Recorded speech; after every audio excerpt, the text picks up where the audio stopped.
Welcome to the Deep Dive. Today we're tackling a really massive global transformation. We're talking about the huge political shifts from around 1900 up to today. Mm, And we're zooming in specifically on how new independent nations came about and the ripple effects that are still shaping our world. absolutely. It's a period of enormous upheaval. Yeah, so if you've ever looked at a world map, wondered how those lines got drawn and what that actually meant for the people on the ground, well, you're in the right place. We're going to try and unpack the key shifts, maybe some surprising consequences too, without getting totally bogged down in detail. Okay, let's dive in. Sounds good. I mean, you had empires just crumbling, right? And that led to this fundamental redrawing of the map, the rise of some really intense nationalism, Right. huge movements of people, and all sorts of fascinating, sometimes very different economic paths these new countries tried to take. And the sources we've got really bring this stuff to life, don't they? Like specific examples of border fights, big Yeah. economic plans. Exactly. So let's maybe start with that map redrawing. After decolonization, something like, what, 80 new states popped up? 80. Yeah.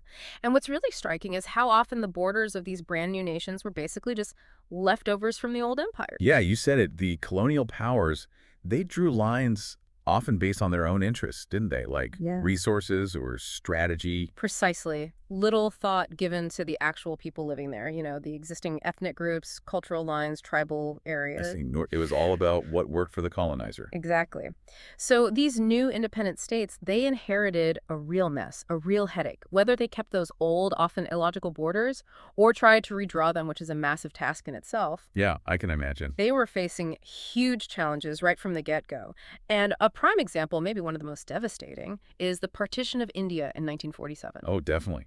That event just throws the impact of those, well, carelessly drawn lines into such sharp relief. Mm, India's independence was negotiated, hard won. And there was this push, wasn't there, for a unified India, one that could include both the Hindu majority and the large Muslim minority. But, like the sources show, the Muslim League, they had these really strong fears.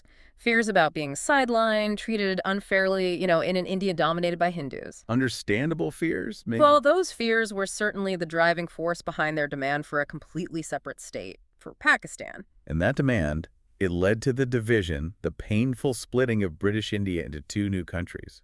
India, mainly Hindu, and Pakistan, mainly Muslim. The idea, I guess, was that the borders would kind of match where people lived. That was the idea, yeah. But the reality on the ground was just so much more complicated. I mean, even with the new lines drawn, you still had huge numbers of Hindus in what became Pakistan and loads of Muslims still in India. So the populations were all mixed up right at this incredibly tense moment. Exactly, a real tinderbox. And the moment independence happened, it unleashed these massive migrations. Muslims heading north to Pakistan, Hindus south to India. And it wasn't peaceful. Far from it. Horrific violence broke out between the communities. The scale is it's hard to grasp. We're talking over 12 million people moving. 12 million. And estimates for the death toll, upwards of 500,000 people killed. Just to imagine the chaos, the breakdown of everything. It's staggering. Yeah. And the problems didn't even stop there, did they? No, almost immediately, conflict flared up over Kashmir. Kashmir. Still such a flashpoint today. It is. And its situation was unique, right? You had a majority Muslim population, but a Hindu ruler. Plus, it's strategically important, has resources, and it borders Pakistan. So Pakistan felt it should belong to them given the population. Understandably, yeah. Yeah. But the ruler initially chose India, and that directly kicked off the first Indo-Pakistani War in 1947. And like you said, that conflict is still simmering. Decades later. It really is. The UN got involved, suggested a plebiscite, basically, letting the Kashmiri people vote on their future. Which probably would have meant joining Pakistan, given the demographics. Yeah. That was the expectation, yes. But that vote never actually happened. So Kashmir remains this deeply contested land, a really stark reminder of how those initial decisions, maybe rushed decisions, keep causing problems. Okay, so from the subcontinent, let's shift focus. Another really key story about nation building, the creation of Israel. The history here goes back even further, doesn't it? Before World War I. Right. If we look back, Palestine was part of the Ottoman Empire, mostly Muslim population. Then the Ottomans lose World War I, and Britain gets control under the Mandate system. The Mandate system, That wasn't quite full colonial rule, was it? No, not exactly. It was set up by the League of Nations. Britain was meant to administer Palestine, kind of guide it towards self-government eventually. But crucially, the mandate also included the Balfour Oh, Declaration. yes, the Balfour Declaration. That's a really important piece here, a British statement supporting a national home for the Jewish people in Palestine, Exactly. And this happened alongside the rise of Zionism, which was, a nationalist movement among Jewish people, many in Europe, who wanted to return to their ancestral homeland, Palestine, and create their own state there. This led to more Jewish people moving to Palestine, especially early in the 20th century. and you can see why this would cause tension. The existing Arab Muslim population saw this growing migration, this Yeah. aim of creating a Jewish state, as a direct threat Right. to their land, their communities. Absolutely. There was increasing resistance, then came World War II and the Holocaust, Yeah. just unimaginable horrors. Mhm. And that created this incredibly urgent need for Jewish people to find a safe place, a refuge. So Jewish migration to Palestine surged dramatically. So Britain's facing this incredibly difficult, volatile situation. Increasingly so. Yeah. And eventually, they basically decided they couldn't solve it. They handed the Palestine problem, as they called it, over to the new United Nations. And the UN came up with a partition plan. Yes, a plan to divide Palestine into two states, one Jewish, one Arab. How'd that go down? Well, as the source mentions, Jewish leaders accepted the plan. In 1948, they declared Israel independent, but the Palestinians rejected it. They felt their land was being given away, by outside powers again. So they resisted. They did, with armed resistance, and they got support from neighboring Arab countries.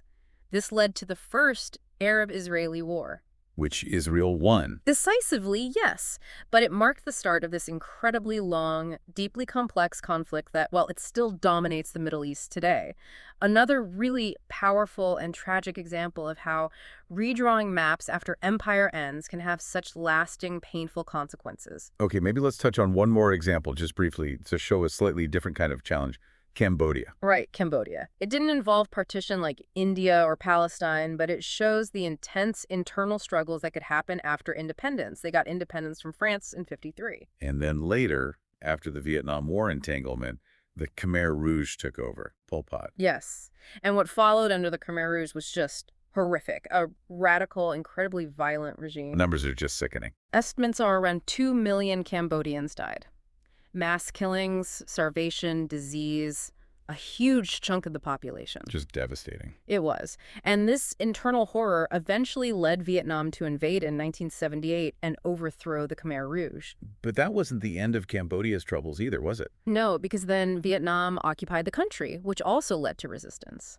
It took until 1989 for Vietnamese troops to leave. Only then could Cambodia hold its first free elections in '91 and start building a democratic government.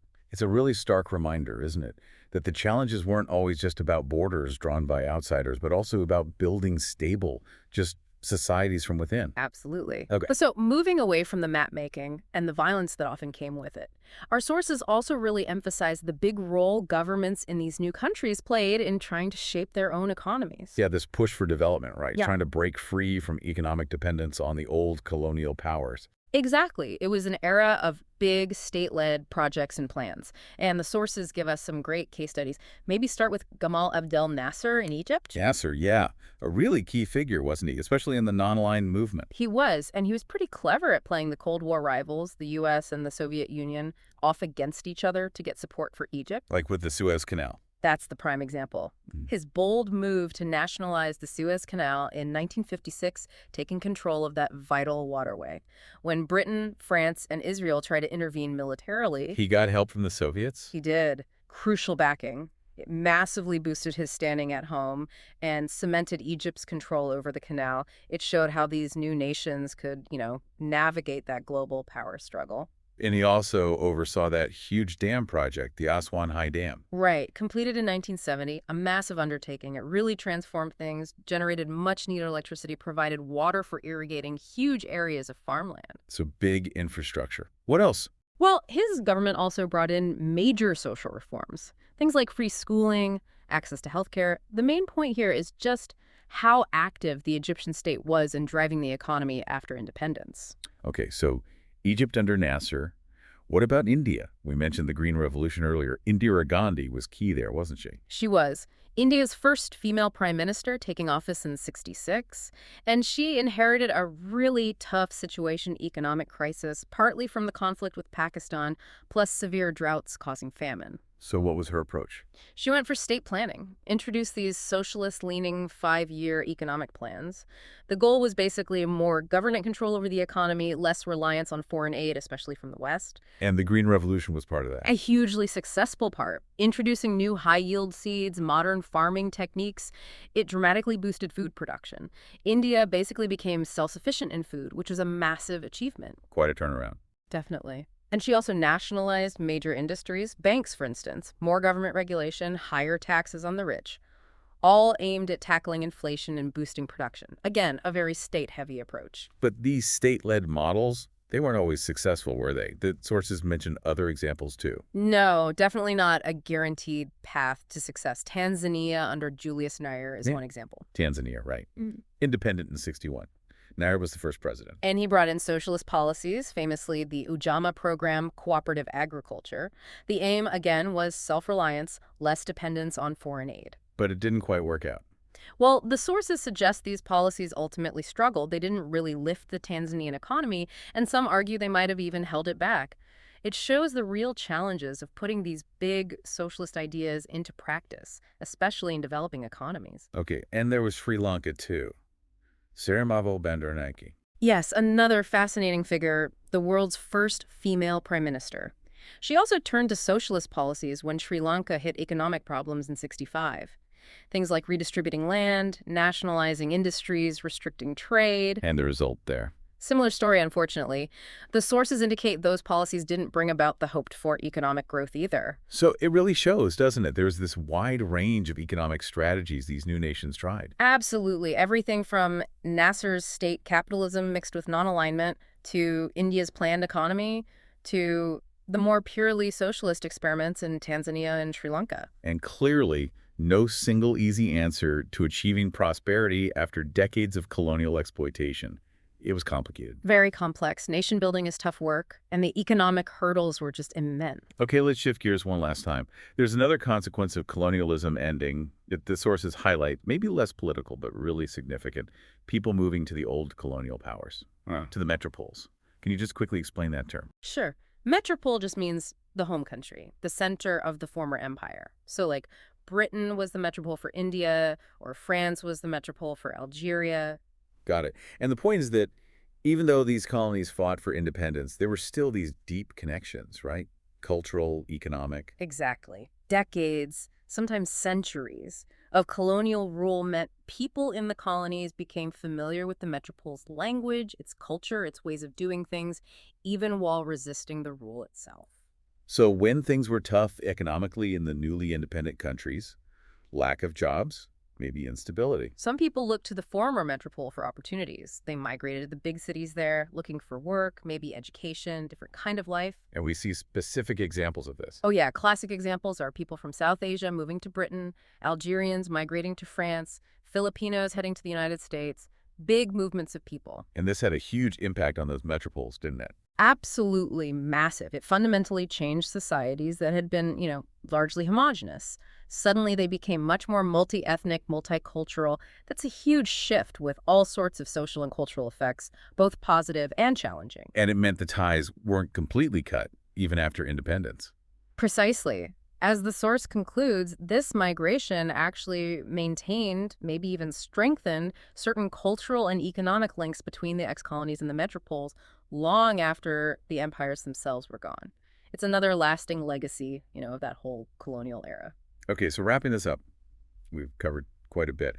The often violent redrawing of the map, the different economic paths these new nations tried to forge. Often with mixed results. Right, and then these enduring connections through migration back to the old centers of power. It really underscores that decolonization wasn't just a political event like flipping a switch. It set off this whole cascade of really complex, interconnected changes we're still dealing with. Definitely. Which kind of leads us to a final thought, something for our listeners to chew on. Given everything we've talked about, the messy borders, the economic struggles, and movements of people, how do you think the legacies of colonialism are still shaping things today? International relations, how countries see themselves, their national identities here in the 21st century. Hmm. And maybe also, what responsibilities do different players have? Do the former colonial powers have responsibilities? Do the states that emerged from colonialism? How do we address these often quite painful legacies? Yeah, big questions. No easy answers, but definitely worth thinking about how that past connects to our present. It's crucial for figuring out the future, isn't it? Thanks for taking this deep dive with us.